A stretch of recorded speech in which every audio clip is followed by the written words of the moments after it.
Umandang mapakapit sa inyong upuan at mapangiti ng tampok nating delivery rider.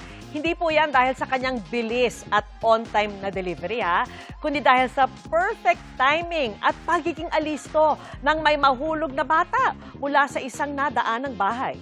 Patok ang pagtutok ni Maris Umali. Sa pagdadeliver niya ng parcel sa Tondo, Maynila nitong July 22, makapigil hiningan din at ng tagpo ng rider na si Brian Serrano. Isang bata kasi ang nahulog mula sa bintana ng isang bahay. Napatingala ako. Nakita ko lang po yung bata, nakatungaw. Then kala ko naman, may hawak.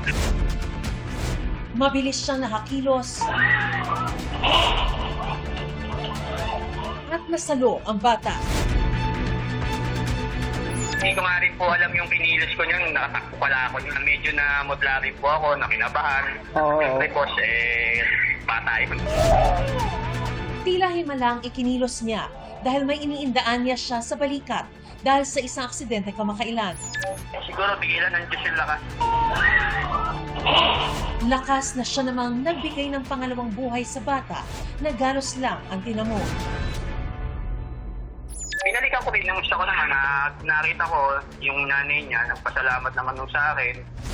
Bagaman sapat na para sa kanya ang makatulong, binigyan pa rin siya ng pagkilala at cash reward ng pinapasukan niyang courier company. Ulitin ko, bibigay ng pagkakataon sa pakiramdam makatulong. Maris Umali, Nakatutok, 24 Oras.